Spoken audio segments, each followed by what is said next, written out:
Hello, magandang tanghali po sa inyo. Nai-invite po pala kami ng pamilya Ronquillo sa birthday pala ng mga anak nila.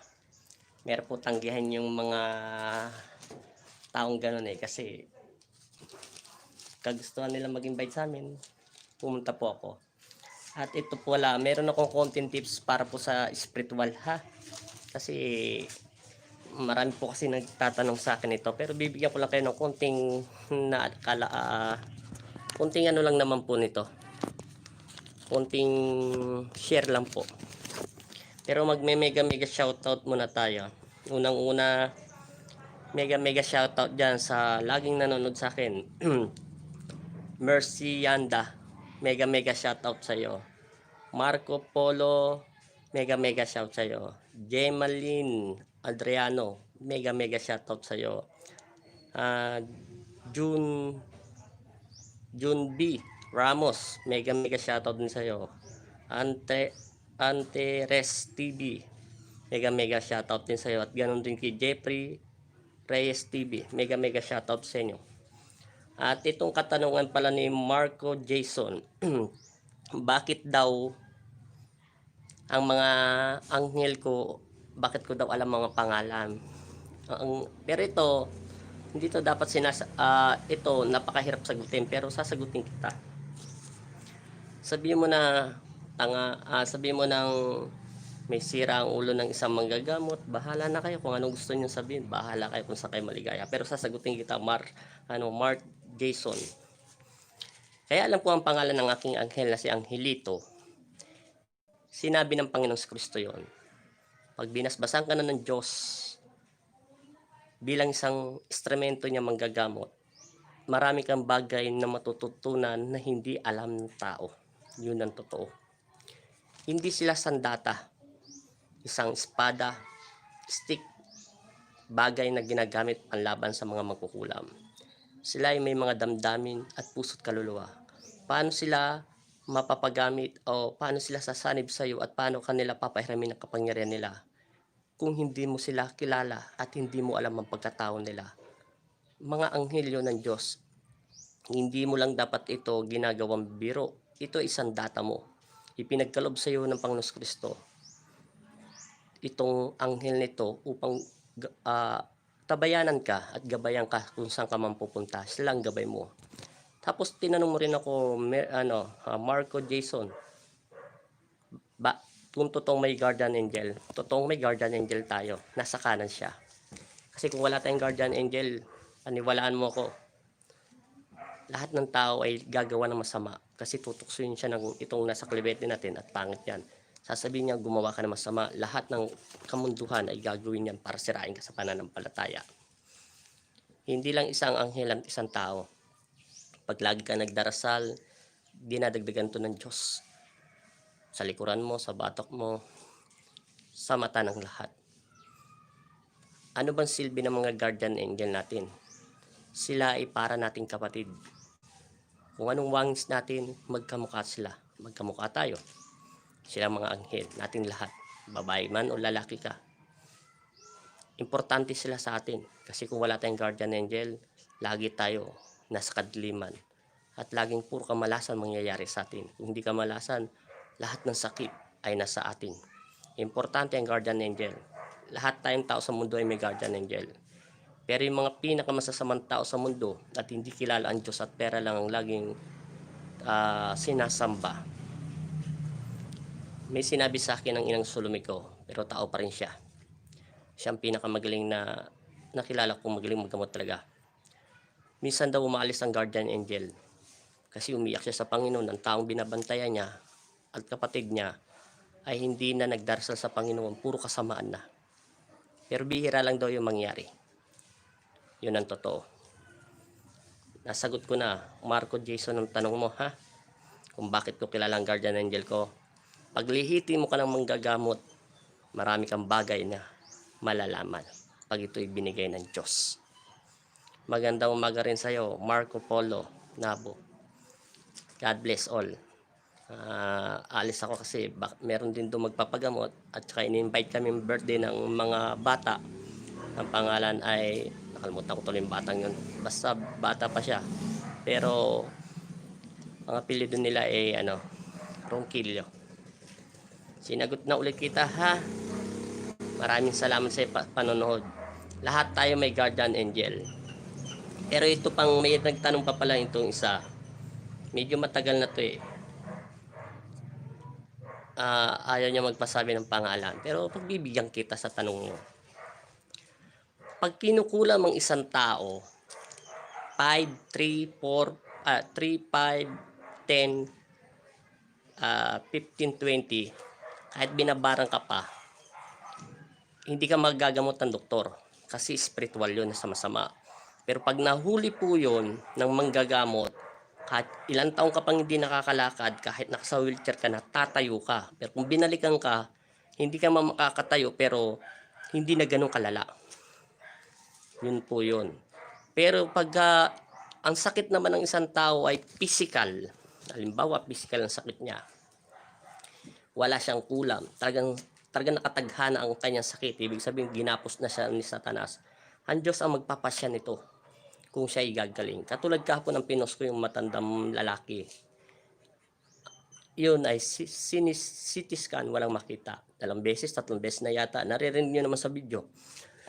Hindi ko siya pinapapunta rito sa bahay dahil 2 gamutan lang siya. Tuwing isang linggo ko lang siya ginagamot. Bali 2 beses ko lang siya ginamot ng Panginoong Kristo, Ampong Nazareno. Siya ay nagpapasalamat lang. Yun ay sakit niya talaga.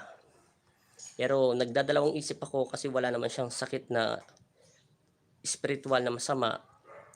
Pero pinagaling siya ng Diyos. Kahit ang asawa niya, naririnig niyo sa video, kusa tong gumagaling. Pinagaling at pinalakad pa to ng Panginoon. Kita nyo, nag-iikot-ikot pa siya. Pero yung ginamot ko yun ng una, ginamot ang Panginoon Jesus Nazareno. Ni Sagi, hindi mo masagi yun. Sisigaw sa sakit yun. Hindi ko alam kung tatayo ito. Nagdadalawang isip ang puso ko. Pero nagtiwala ako sa Diyos. Hinawakan ko lang siya, dinasalan at inayos ko lang lahat ng ugat niya at buto niya. Yun. Hindi ako nagbitaw ng salita sa kanila na sabi ko 1 linggo mangyayari yon. Pero nagulat lang talaga ako, 7 days nangyari yon. Pwede po ba magtanong, brother? Sige po, magtanong kayo. Sasagutin kita rito. Sasagutin kita, Marco Polo. Yun lang. Kaya sinasabi ko sa inyo, ang Diyos pa rin ang magpapasya. Kung wala siyang sakit sa spiritual, pwedeng pagalingin siya sa mapagpalang kamay ng Panginoong Jesucristo.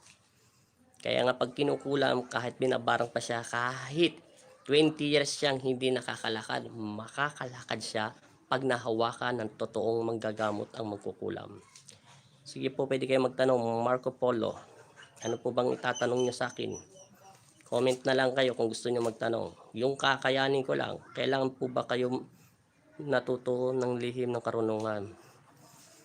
Hindi ako kailan natutunan ko ang lihim ng karunungan. Ibinigay ito ng Diyos simula't pinanganak pa lang ako sa mundo.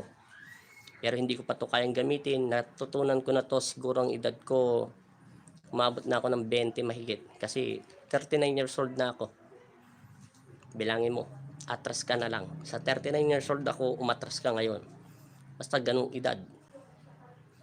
Nasa 20 years na ako naggagamot pero kailan lang ako nag-upload ng video kasi tamad ako. Hindi to natutunan. Kusang gift to ng Panginoon. Nakatakda at ito'y pinanganak na ako sa mundo. Talagang nasa akin na to. Hindi ko to pinag-aralan. Yung sinasabi ko sa inang sulmi ko, hinintay niya lang ako. Tinuro niya lang sa akin ang lahat kasi hindi nga ako marunong magdasal. Hindi naman kasi ako nakapag-aral. Translate niya lahat ng Latin na dasal sa Tagalog kasi hindi ko talaga ito mababasa. Napakahirap kasi ng bibig. Yun ang totoo. Siya ang ginawang instrumento ng Panginoon Kristo para hanapin ako. At itinuro ito kung nasan ako. Kahit ako nagulat ako, kilala niya ako, hindi ko siya kilala. Hindi ko siya lola. Yung sinang sulmi ko ay hindi ko po siya lola. Totoo. Para siyang ermitanya. Mga ermitanyo, ganon. Sa bundok sila nakatira. Yan. Kaya kasi nagtataka sila bakit ang mga anghel ko ang tinatawag ko, hindi mga medalyon ko. Si Angelito, si Angkaranghel, si Rafael, Ang espadang yon, si Saint Michael, si Gabriel, ay isa lang yan sa akin. Si Raphael, yung may panusok na parang nanguhuli ng isda, nandyan yan sa batok ko. Si Jesus sa sinag, si Banahaw, ay nandyan sa tabi ng puso ko. Pero pa yung bato na puti sa puso ko. Si Ella at saka si Andiel ay magkakapatid sila na anghel na kerubin ng Diyos. Matalas ang kanilang mga isip. Sila nagtuturo sa akin. Kaya kung nakilala ang mga anghel ko, dinaan ako sa pangitain, panaginip. Gising ang diwa ko, nagsasalita sila sa utak ko. Kaya ako nalaman, ang mga anghel at sandata ay hindi lang to isang espada upang proteksyonan ang katawan mo. Kahit ang espada ay mayroon siyang kapangyarihan o pakiramdam. Pagsamahin mo ang puso at kaluluwa mo sa kanya. Yun po yun. Lahat po ba ng bagay na nakatakda sa buhay natin, anong mangyayari, nakatakda ay mangyayari pag sinabi ng Diyos. Yun ang totoo. Sinagot na kita, Marco Polo, lahat na nakatakda ay mangyayari basta ito'y galing sa Panginoon. Maraming kapangyarihan sa mundo, galing sa kalikasan, galing sa tubig, galing sa apoy, galing sa ahas, galing sa mga duwende. Pero mas magandang kapangyarihan ay pinagkaloob ng Panginoong Kristo. Kasi bakit ka mo? Hindi ka nito ipapahamak. Kung nasaan ka man ay lagi silang nandoon. Kaya nga tayo lahat may guardian angel eh. Kasi alam mo, kung wala tayong guardian angel,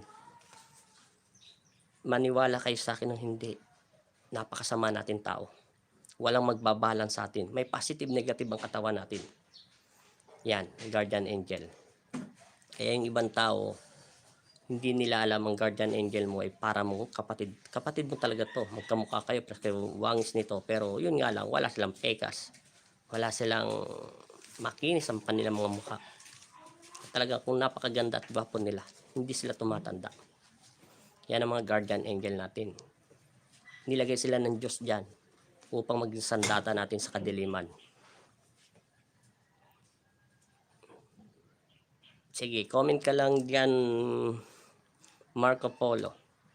Sasagutin din kita sa sunod. Pero aalis na kasi kami.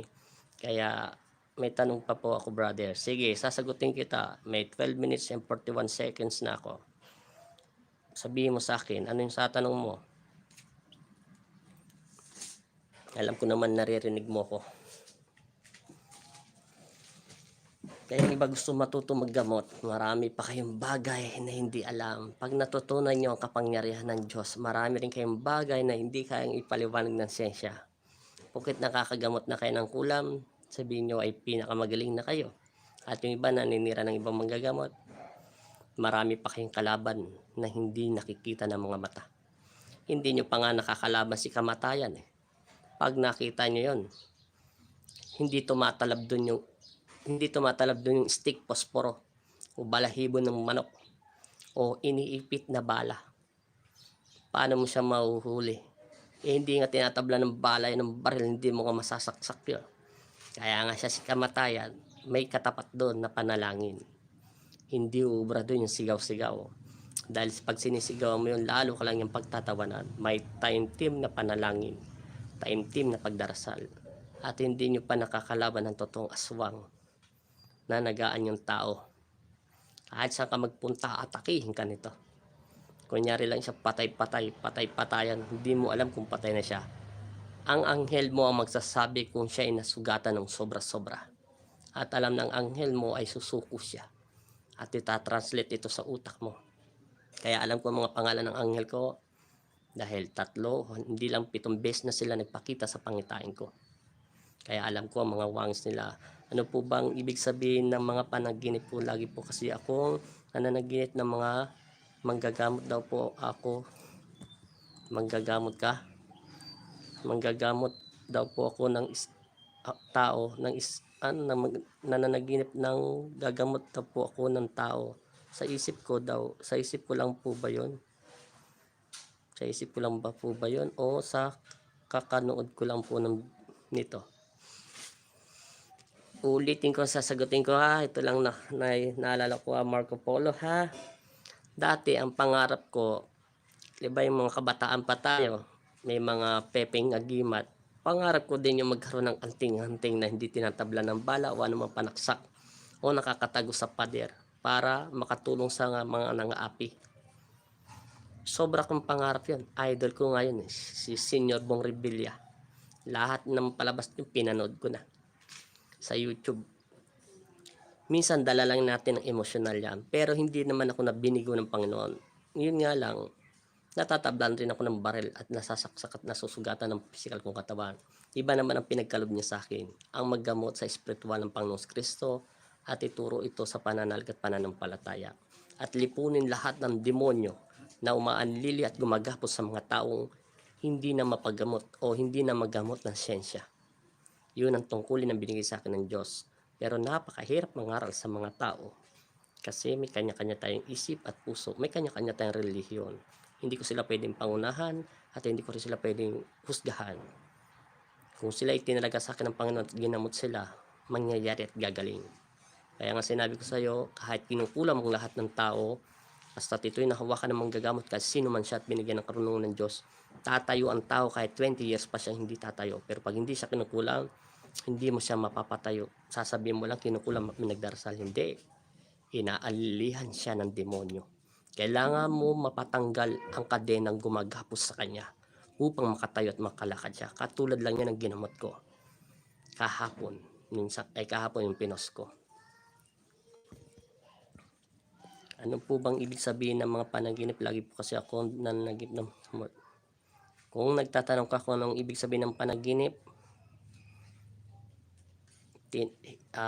po pwedeng siguro nangangarap ka magkaroon ng isang kapangyarihan at makatulong sa kapwa mo. Pero kung gusto mo yon, pagbibigyan ka ng Diyos. Gawin mo lang ang nararapat at kabutihan. Balang araw, pag ako'y mamamatay at tatanda, ituturo ko ang lahat ng nalalaman ko sa bidyong ito. Isishare ko lahat ang karunungan ng binigyan ng Diyos kung paano palakasin ang espiritu, paano pag-isahin ang katawan lupa mo at ang mga anghel mo. Una pa rin ng Diyos. Paano mo malalaman ang kalaban mo ay kinukulam? Paano mo malalaman kung naalinlian siya? Paano mo madidetect ito? Ang mga bad spirit ay nagsisinungaling. Sinasabi nila porkit kawin nilang isang tao ay kinukulam na ng kapatid. Hindi yun. Gagawa ang demonyo na mag-away-away ang tao. Kailangan mo maramdaman ang talas ng isip, pang-amoy, pandama. Lahat gagawin mo para matuklasan mo siya. Ang anghel natin ang magsasabi kung sino siya. At maraming salamat. Comment ka na lang dito. Alis na kami ng asawa ko. At 18 minutes na. Huwag kang maglala.